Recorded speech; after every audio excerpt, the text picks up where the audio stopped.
having access to these programs is just something that keeps pushing you and keeps allowing you to be as creative as possible.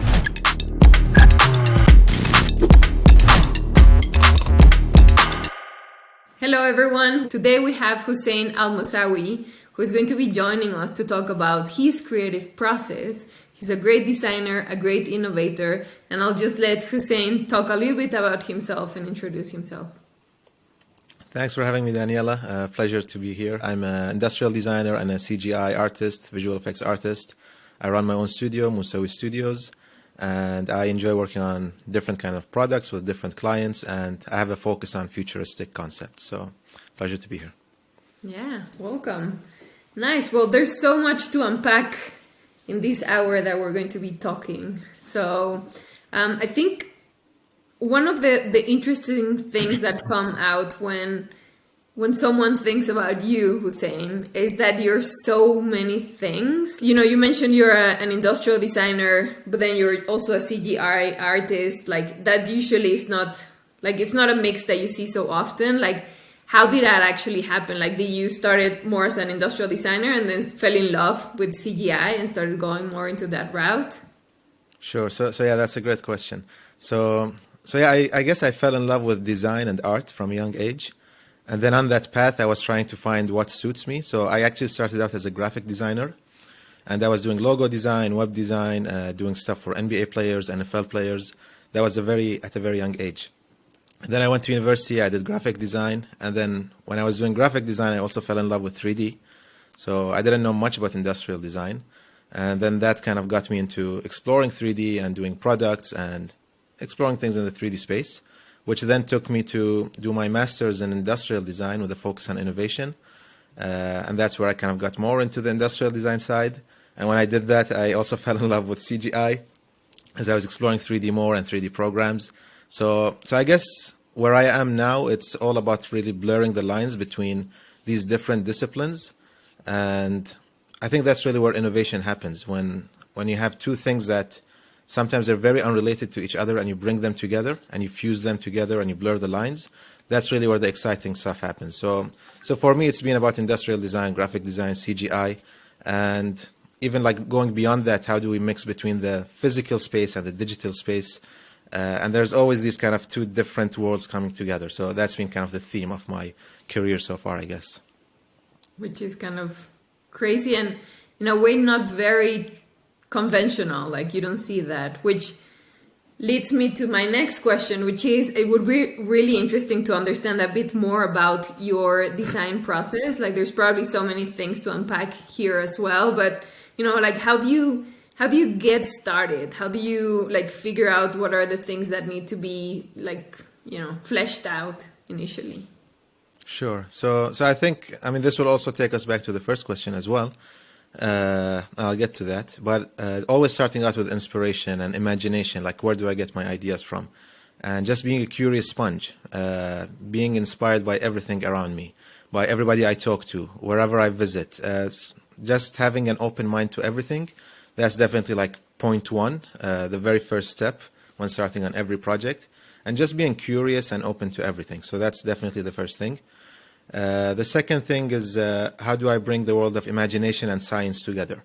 So if I'm doing a product, for example, how is it going to function, but at the same time, aesthetically, how is it going to look? So those are the two things that are always, we're trying to blur together and fuse together.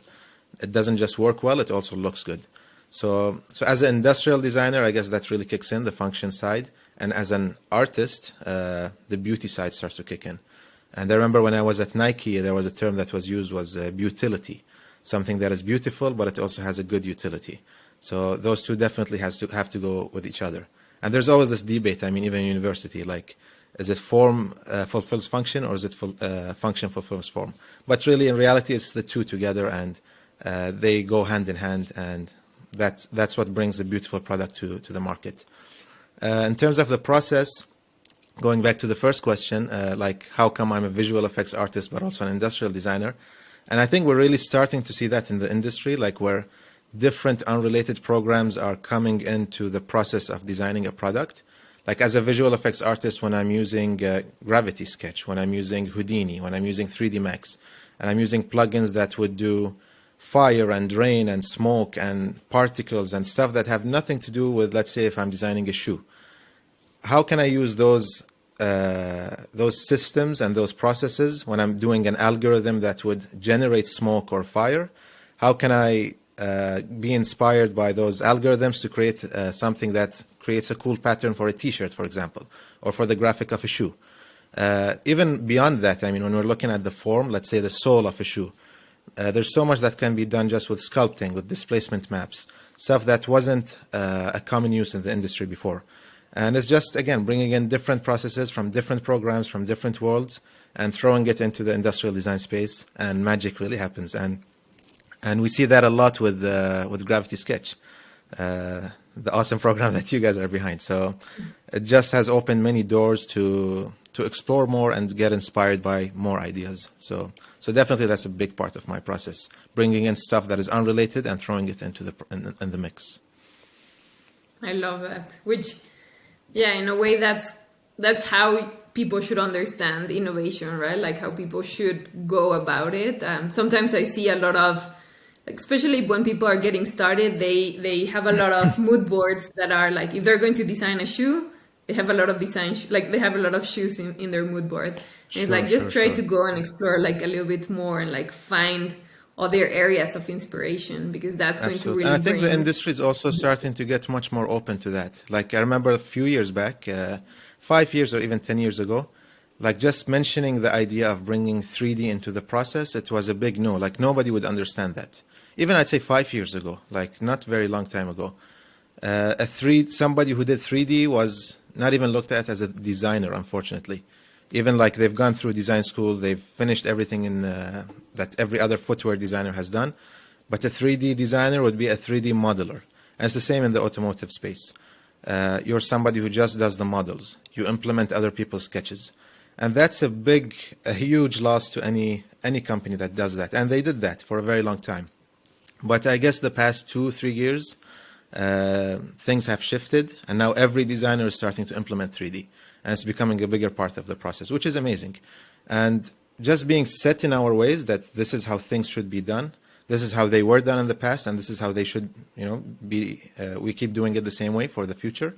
I think that's a big miss for any company that's looking for innovation and being innovative in the process itself. We sometimes just look at the product and think, how is this product innovative? What is the idea behind it? But actually the process, when you're innovative in the process and the tools that you use, and the way that you produce those products, that plays a big role in how innovative your final outcome is. Yeah, 100%. That part is really interesting, because sometimes, like, I really want to understand, like, how do you think of the tools? You mentioned tools a lot, and I think obviously those are quite important, and we see it a lot, like we see it a lot in the physical world, right? Like the tools that you use when you're building a piece of furniture, or when you're crafting a model, are really going to influence what the outcome is. Like, I only have these like 3 tools, and like these 3 tools are going to help me make this chair in a way that, like, that's the only way that I can make it. So the same thing happens in the digital space, right? Like, obviously you have many more options and like ways of combining it, but it's ultimately the same thing. So I really want to understand, in your perspective, how do you think tools impact the outcome that you're going to have? Like, are the tools sometimes leading you into a result, and is that a good thing for you? I think it's a good and a bad thing. Sometimes if you are limited, I mean, your example about making a chair with with 3 different tools, it's limiting, but within that limitation, I think there's also some opportunity for you to be creative, but it's more challenging. So again, there's no right or wrong.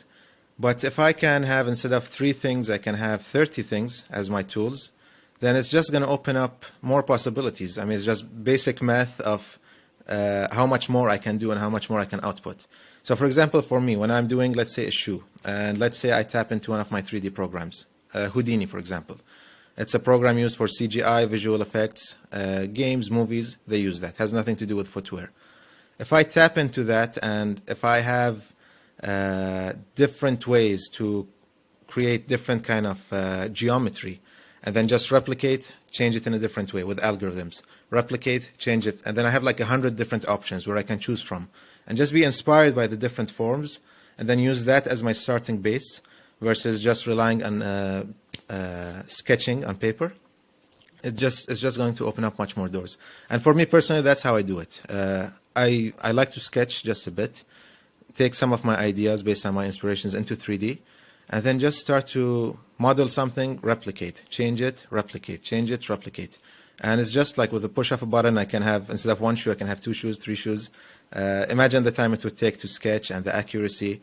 And somebody I remember in the industry when I was in Adidas, they told me, because I used to always design in 3D, they told me that lots of people sketch, but my sketches can spin around, which is a cool thing. So, that kind of stuck with me. It's a sketch, but at the same time, you can spin it around and you can change colors, you can change materials, and just that flexibility, it really plays a big role in the final outcome. And I'll add one thing, like even just talking about the process, the less friction you have as a designer, and you want to be in your flow state and you want to just keep going and not think about anything that's interrupting you, having access to these programs is just something that keeps pushing you and keeps allowing you to be as creative as possible by not worrying about any interruptions or friction in the process. So that's definitely a huge thing when you tap into more programs. It doesn't have to be 3D. I mean, it can be anything else, but for me at least, it's definitely 3D. Yeah, you're a very 3D oriented person. But when do you get time to learn all of these different programs? That's usually something that, if you're a designer that is used to like sketching, and then, probably like someone that is listening right now is like, okay, yeah, cool, but like I have my day-to-day work and like I know what I'm doing with like my hand and my pen. How do I get started with like just figuring out the tools that I need to be learning, and also like the time that it takes to learn them? Yeah, I mean, even like when we talk about 3D, there's like a million different programs. So I like when people ask me that, I always tell them, find the thing that you feel comfortable with and just become a master of your craft. And doesn't matter, like I'm not the best at sketching. I can sketch, but I'm like, if you see my sketches, it's not wow. And I know people who can sketch really good and really fast. So that's really amazing what they do. And they keep improving that craft and they keep pushing more. But adding more, like, let's say if I'm just a 3D designer and I don't know how to sketch at all. If I can learn how to sketch a bit and try to improve that, it's going to work the other way around. I mean, it's the same thing. It's gonna improve my process. And now I have another extra thing to add to the mix. And if to your point, if somebody is already a master of one thing and they don't have the time to excel in that new field or that new program or tool that they want to learn, it's all about baby steps. Just getting into it, feeling comfortable with it, doing one thing. Maybe today I do a cube, tomorrow I do a sphere, tomorrow I stick the two together. And it's just an evolution of learning and constant learning. And that's the only way that you can grow. And yeah, I mean, there's so much that you can do and there's so much that you can learn. But again, it's how bad do you want it? And how much do you want to learn, actually? So we're all busy. Lots of people have 9-to-5 jobs and they want to come home and just relax. That's amazing. But if you really want to push it and you really want it and you want to improve, then that's not an excuse to say that you're tired or to say that there's no time. You can always make time. Even within your day job, you can make time to learn something new. And try experimenting, and maybe it won't work, but like always. Exactly. I mean, just talking about sketching, like when I was in Adidas, there were amazing people who would sketch. And for me, in my 9-to-5 job, I would try to learn as much as possible from them, whether it was rendering with markers, whether it was just sketching on paper. And I learned so many cool techniques from very, very talented people. And again, that was something that I got from my 9-to-5 job. I was able to do my 3D, and when I came home, I was able to keep sketching or doing my 3D. But it's just that passion, being super passionate about what you do and dedicating it's a lifestyle, really. I never think about my job as a 9-to-5 job. I work 24 hours, and I'm sure you're the same. Even when I'm sleeping, sometimes, I'm thinking about ideas, or it's not a good thing, but you live that, you're totally like into it. And it's just because how passionate we are. And having a 9 to 5 job, it never really makes sense as a designer. No, 100%. I think that's the thing with designers where, yeah, you live it, right? Like you are a designer. You're like your job is not a designer. You are one. Exactly. And that's the part that, you mentioned looking at other things and just like basically living life. And that's a big part of the inspiration that you take into your work. I wonder if you do it very consciously, as in, I saw this here, I saw this there, and I'm going to apply it, or do you think it's just something that happens because you're very open, you're always kind of like asking questions and then just letting them go into your head, stay there, and maybe at some point they'll come out somehow? Sure. I mean, both are very true. So the second one, just things going in your subconscious, whether I'm reading a book, watching a movie, talking to people, going to a basketball game, there's always stuff that I'm just exposed to, and it will eventually lead to something or inspire me to do something. And even when we're talking about ideas, like some ideas are groundbreaking and new, never done before. And like when you see it as just very unexpected. But some ideas are also a mix of existing things and taking something from here, and adding them together, adding your twist to it. I heard something interesting the other day. I was watching a video by MKBHD. He does like tech stuff. And he mentioned that everything is a remix. You just have to add your twist to it. And I think that's very true. Everything in life is a remix. So how can you add your twist to it? How can you find the opportunity to improve something? What's the evolution of what currently exists? What's the evolution of our phones, our cameras, our TVs? And that will just start to make you think a step ahead of how can something be better? How can something be done differently? And the same with our process. Maybe I'm used to doing something in a certain way. How can I do it different? How can I make it more interesting? And just being open to that, of not having everything set in stone and not thinking that everything is perfect, it will always open your eyes to improve and do things much better.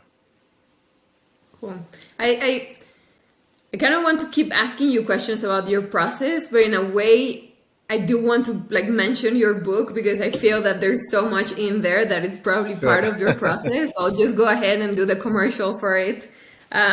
So yeah, Hussain's book, like this kind of like amazing box that he made for, like, I don't know, probably it's just for the first people that get it. This is a special edition, by the way, just not to confuse people. The special edition, it has so many like really amazing things. It's a great book, beautiful as crazy. And it has a lot of really interesting insights around like how to go about innovation. And it's probably the process that you follow, right? Like it's the things that you have found that are really useful and that work in a process. Especially the thing that I want to talk a little bit about is the first principles side of things. Like how do you break things apart and really go back to its roots? Because you're probably doing this with every single project that you're working on. Sure. So yeah, just a quick overview about the book. It's called the Innovator's Handbook. And the idea of the book is, so I've had the pleasure of working with some of the most innovative companies like Nike, Adidas, Apple, Ford, through my studio, working with different clients, Pepsi, Cole Haan, and so on. So lots of different cool, innovative brands. And from the inside, I always start to see an overlapping pattern of the mindset and the way these brilliant minds on the inside of these brands start to think and come up with ideas. So I wanted to cultivate them and bring them together and put them in one small book, a fun read. Because as an aspiring designer growing up, I always thought to myself that innovation is something that's overwhelming. It's scary. How does Steve Jobs do this? How does this innovator do that? So it felt a bit scary and overwhelming. But when you break it down into very small insights and nuggets of how to look at things differently, how to have the right mindset, it really allows you to approach innovation in a much different way and in a much easier way. So that was the whole idea behind the book. And there's those principles, those insights, and there's also some actionable, practical examples in the book. Anyways, so getting into your question, the first principles method. That's one of the interesting ways of approaching innovation, and that's something that Elon Musk uses a lot with Tesla and SpaceX. And we did it a lot even in the footwear industry. So the idea of that is, let's say I'm designing a shoe for next year, 2023. Let's say it's a running shoe. I would take the shoe that I currently have for running. I would put it on the table, dissect it, break it down into every basic part of the shoe, the laces, the materials, the cushioning, the sole, the tongue, everything. I would put it on the table. And then what's our brief? Like, do I want to make the lightest shoe, the most comfortable shoe, the most durable shoe? I'll start to then question each one of those parts. Do we really need the laces? Is this the best laces to have? Are there any new technologies in manufacturing that we can use? And start to question what we had as an existing product and see where our flaws are, where there's more opportunities, because technologies are always improving and changing. And based on that, we start to either change something, remove something, or add something. Maybe there's something that we don't even have on the shoe. And then once we have answered all those questions and have asked even more questions of why we need something or how we need to do something, we put the shoe back together, reconstruct it, and then we have a much better shoe now that even makes sense for the year 2023. Then obviously 24, 25, 26, it's a constant evolution. As technologies change, as our understandings change, as we see the flaws that the existing product had in the market, consumer feedback, all of that, it all plays a huge role into the design of the new product and also the upcoming futuristic product. So that's one that I really love, the first principles method. Yeah, I love it. And I mean, you mentioned at the beginning of our conversation that you mix art and design, and we spoke a lot about the tools and like how you're experimenting with different shapes and with different kind of like ideas because of the tools that you have and so on. And now talking about first principles is more like kind of like breaking it apart, but then seeing each of the elements of that thing that you're designing and then questioning it. And I imagine that's when you bring the science side of things into the picture, right? Absolutely. Like it would be great. And even when you're working on these projects, really, it's really never a one-man show. Like when I worked in Adidas, when I worked in the different brands, it's never a one-man show where there is one designer who has done the shoe. Usually there's a team of designers, there's a team of scientists also that come into play, material scientists, sports scientists, people who know a lot about the anatomy. So we really consult with each other and we talk to each other, and it's really a collaborative work. Even like, let's say when we're talking about a good fit in a shoe.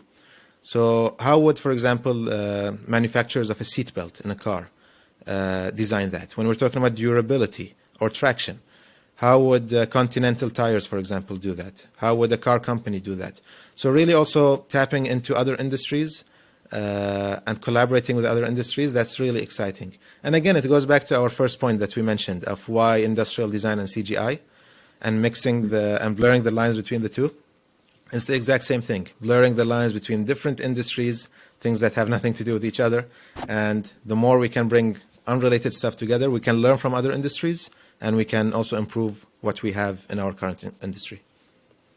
That's awesome. And I imagine having done that a lot in your process, you've learned how to speak different languages, if you will, right? Because if you're talking to a medical doctor or talking to a very hardcore engineer that is focused on like, material science, they're probably going to be thinking about things in a very different way, or like just talking in a different way. Sometimes designers are seen as these kind of like crazy beings that don't see the world in a realistic way, and like sometimes there are like clashes. So in a way, you need to figure out how to have those conversations. What would you say about that? Sure. Like maybe there's some advice that you have for people. I think it's more them teaching me the language than me speaking the different languages.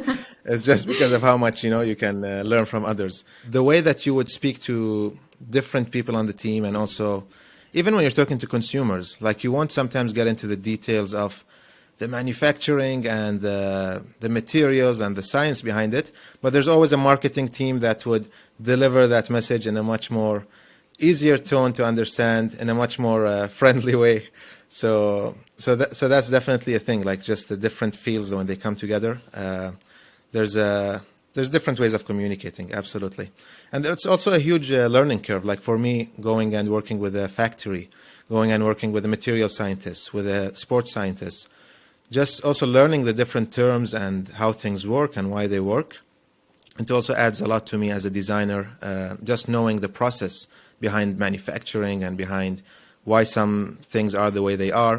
And then when I have a framework, let's say from a sports scientist, of this is how the anatomy works, this is how the body works, then at least I know how to design and what to design for, rather than just going fully blue sky and doing anything. So it really needs to have a purpose and make sense when you're designing. That's kind of like, in a way, the next part of the design process, right? Like you mentioned inspiration, you mentioned using different tools, deconstructing the elements of the product that you're going to be designing, and then proposing ideas. But then those ideas are ideas only. And in your book, you also mentioned that, like ideas are one thing, but then the important thing, or like the next step, is to really bring them to life. And there's two questions that I have here. So like one is, you mentioned that it's always really important to keep in mind that this is going to be an object that is going to be used by people. So you always have to have this idea that, it's going to become real. I wonder, at which point do you start thinking like that? Or do you think about it from the very beginning? The reason I'm asking is because maybe if you think too much about that at the beginning, it might block you from just going a bit too crazy. And you might want to go like really crazy and really extreme and then start to tone it down so that it becomes an object. But it will really be interesting to hear about that. No, and then my second question is like, how do you, which is kind of connected, like how do you go from that concept into just making it a reality in a way? Sure. No, that's a great question. So a lot of the companies, including the ones that I have worked with, usually when you're talking about innovation, there's different teams. So one team looks at things, for example, 10 years out.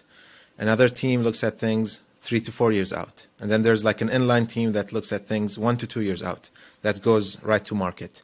So definitely, like on the projects that I have worked on and been involved with some of the big brands, always when we start, think blue sky, think crazy. There's no right or wrong, no restrictions. Because the moment you put those restrictions and limitations of this is possible, this is not possible, you'll probably end up in the same place you are at the moment, which isn't a very good place if you're trying to improve and innovate. So always think blue sky. Always think like, what would a shoe look like in the year 2100? A question like that just opens up your mind to be able to do anything. Maybe it's a flying shoe. Maybe it's a shoe that makes you walk upside down. I don't know. It could be as crazy as possible. And then you start to, after the process, after you like the ideas, after you like the designs, after you like the sketches, you start to look at reality. Okay, now we're in year 2022. What makes sense for year 2022? What is possible to actually manufacture in this year? What are our limitations? Then we start to kind of bring the reality of where we are now and the future of where we want to be. And we start to merge them together, and we'll probably have something that is much more innovative and better than where we are today. Just during this process of like understanding, okay, maybe it's a flying shoe. Maybe in year 2022 we can't do a flying shoe, but what can we do to make it fly? It's going to allow me to ask much more interesting questions that will allow me to innovate throughout the process. I'll also mention, like when I was in the industry, we did some cool workshops, and I also do these workshops like when I'm doing talks and such. Basically, I'd go to a dollar store or Home Depot or any DIY store, buy very random stuff, like stuff that has nothing to do with each other. Buy ping pong balls, tennis balls, kids' toys, tape, glue, I don't know, whatever I can get, I'll just buy it, and then put them on the table. And then we'd say like, okay, we want to design a shoe that is super comfortable. And we did this actually in Adidas. We want to design a shoe that is super comfortable. And then we'll take all these random stuff that are on the table and we'll just go crazy. And you'll find some really, really funny and exciting ideas as an outcome. Because there's no right or wrong. People are just being super creative. It's all about creativity. Nothing to do with, is it possible or not? We're not validating anything at this point. And then when we have these super crazy, extreme ideas, futuristic ideas, then we start to, again, look at them, question them. Does it make sense? How can we make this a reality? And I've seen some very interesting innovations happen throughout this process. Even like in 2016, Nike did the same thing in Saloni in Milan, the Design Week. So even if you just Google it, Nike did the show where they exhibited different uppers with very random toolings, outsoles of shoes, like made out of hair clips, made out of ping pong balls, made out of pens, made out of different things that you wouldn't expect. But when you see them, you get a different feeling from each. One is soft, one is spiky, one is sharp, one is, so just, going crazy with ideas and then toning it down and bring it back to reality. That's always an interesting process. Yeah, and I guess there isn't a right or wrong either at which point you start bringing it to reality, right? Really depends on the timeline. Sometimes you have a flexible timeline, sometimes it's a pretty tight timeline. So you just try to play around the times that you set for yourself, because timelines are it's the most important thing. Because if we're talking about execution and not just ideas that remain ideas that go nowhere, you really need a strict timeline with a very clear path towards developing that idea, bringing it to market, testing it, and see how people react, and then improving and evolving it. So it's very good to have that vision of execution, definitely. Otherwise, an idea is just an idea. In a creative process, you do need those timelines, because otherwise you can just keep going and going and going. It's never going to end, right? Like, you're always going to be thinking about something new and making it better. Absolutely. It's the same with the university projects. Students, when they do some projects, they're always trying to improve it until the last second. But a deadline is a deadline. That's the only thing that brings a project to an end, is a deadline, really. Otherwise, you can always improve it. Yeah. Which is like, it's funny because now, being in the tech world, being a designer, I'm always kind of like driven by deadlines. It's kind of like my thing. But then when you start working with other people, especially, some of the engineers and so on, they don't like deadlines. They work like in a very different way. So I'm like, wow, it's such a crazy thing to see how we, like, as designers, need to have this kind of like stop. It's like break. Yeah. Ideas are stopping. You mentioned, Hussain, you mentioned teams a lot. You mentioned there's a process. You mentioned there's like different people in the team. And in your book as well, you mentioned kind of like having people that are usually the ones that are pushing for innovation, and you have some others that are less pushing for innovation, but are also necessary as part of the process, right? And so it would be really great to hear a little bit more about like how you think about teams, and like even what's your ideal team, for working on a project that it's truly going to be, game changing.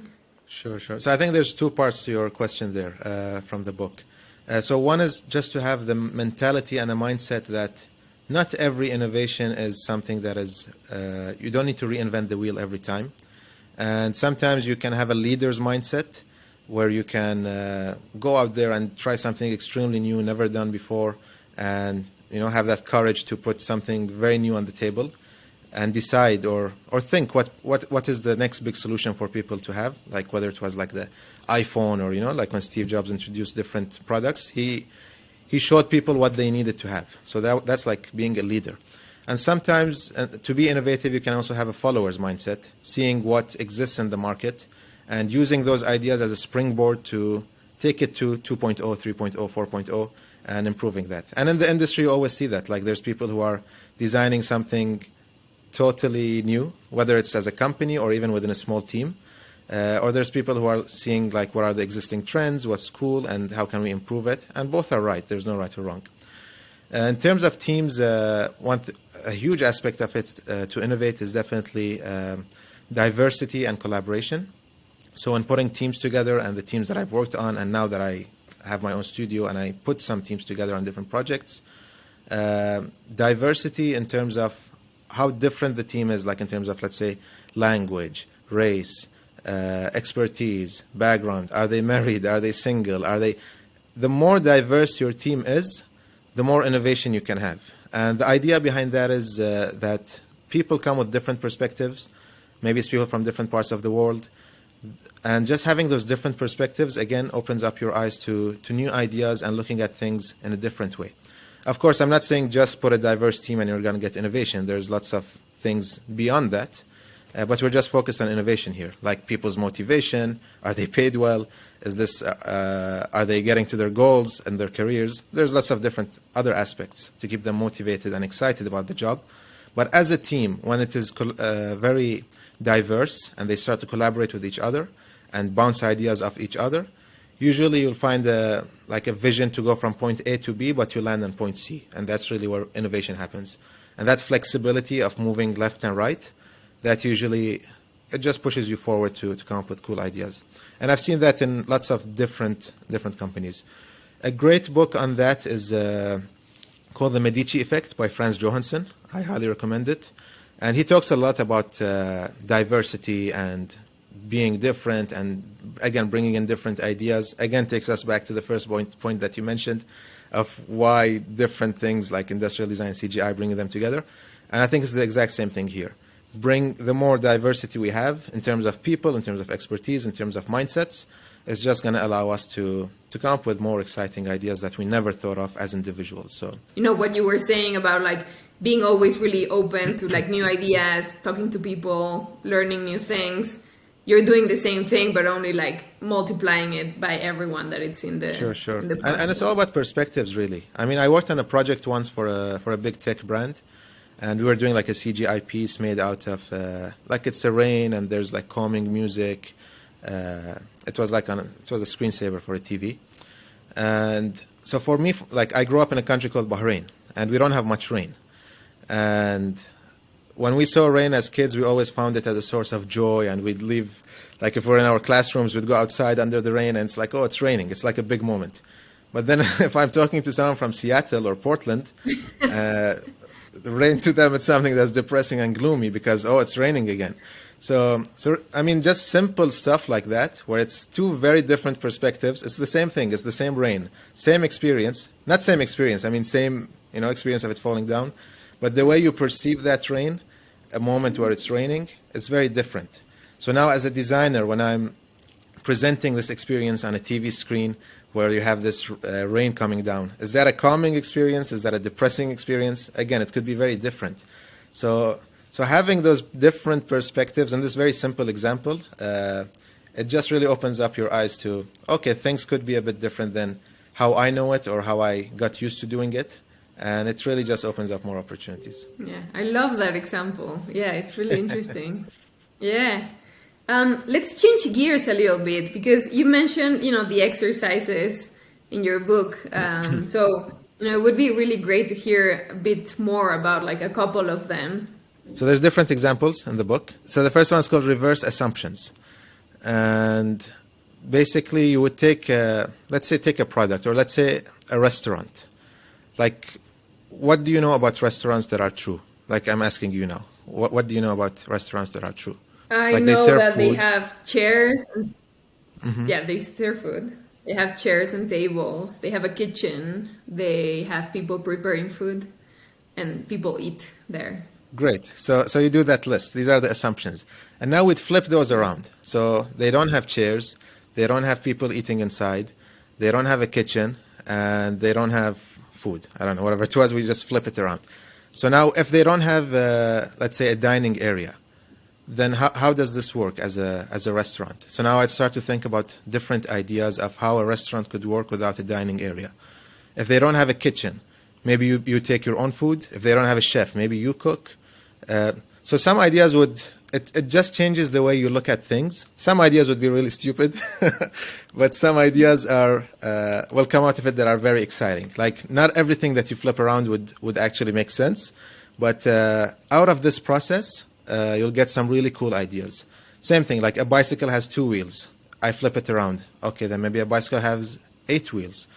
Why does it have 8 wheels? Maybe because this and this and that. So just breaking your perception of things through this simple example, it really opens up many doors to cool ideas. Awesome.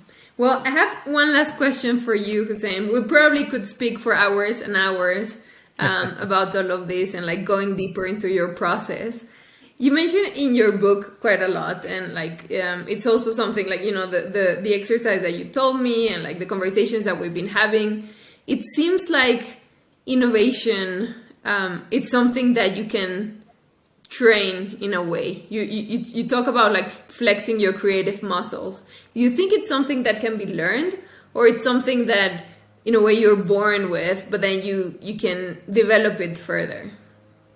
I think there's everything in life, things that are people, they're born with things that are like, they're better in certain things than others, whether it's sports, whether it's having good voice when you're singing, whether it's designing.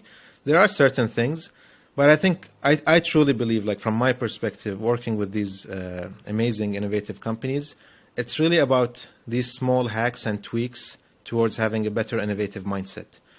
And like rather than being overwhelmed by how can I design or create the next big thing, for example, if I break things down into very small parts, or if I'm designing a shoe that does three things, but I'm laser focused on just one of the three things, and designing the best, like the best lightweight shoe, the best durable shoe, the best fit shoe. It's just like these small insights that I saw on the inside that I think everybody could become more innovative, and it's really a muscle that you could keep training and flexing. So I don't think it's something that you are born with necessarily, but it's something that you can, if you want to pursue and you want to try to be better at, you can always do it and think outside the box. Of course, you have to keep training it, and you have to keep doing it over and over. This is also a chapter in the book, not being afraid to fail, and that's really a huge one. Because you've started your own company and you're doing amazing. I'm sure, like if we hear your story, there's lots of failures, and along the way, there's lots of things that didn't work out. So it doesn't really work overnight. Nothing works overnight. And having that persistence, and not just having a dream, executing the dream, not just talking the talk, but walking the walk. I think those are things that really push you to become a better innovator and a better anything really that you want to do, become better at anything that you want to do. So yeah, I hope that helps. Great last piece of advice for people. I would say that Hussain also mentions, blocking out a little bit of the noise from outside. When when you're doing innovation, you're always going to hear a lot of no's. Definitely, I've heard them. Hussain has probably heard quite a lot in his career, and if you're looking to innovate, you're also going to hear a lot of people saying that these things cannot be done, that, why are you trying to change the world if the world is okay the way it is, and so on. So absolutely. Negative mindsets, it's the most dangerous, it's the biggest poison to innovation. And it's funny because I've seen negative mindsets on innovative teams or innovation teams. And that's a whole different story. I think we need a whole different episode for that, talking about the egos and the politics and the things that get in the way in the big industries, like in the big companies. And sometimes an idea is shut down because the guy you work for doesn't like another guy, or because he doesn't like you, or the idea that somebody else liked. It gets really complicated. And I've seen amazing ideas by amazing designers die when, like a year later, the competitor has done the exact same idea and we wish we had done it, just because egos and politics got in the way. So that's like a whole different episode. And let's really do that, Hussain. Let's do another one talking about that. Sure. Awesome. I'm super passionate about that topic. I can see. All right. Well, thank you so much, Hussain, for this lovely conversation. It's been really great having you. For having me. Again, everyone, Hussain's book now is already on Amazon, and it's such an amazing thing to have in your tool set. If you're already a designer, if you're looking to start innovating not only in design but in different fields, this book really gives you kind of like the in a way the instructions, the ingredients, and like helps you navigate some of the things that you're going to be facing when you're trying to innovate. And it's quite easy to read and quite small in a way, or I don't know if it's because it's really easy to read that you just go through it. It's supposed to be a fun short book. It's not overwhelming, and I even mentioned in the beginning it's not the ultimate guide to innovation. So it's something that's supposed to spark your curiosity and supercharge your mindset to design and think better. So yeah, I hope you enjoy it. Yeah, awesome. All right, well, thank you, Hussain. Have a great day. Thanks, Daniela. Always great to be with you. Thank you so much. Appreciate it. Bye-bye. Bye-bye.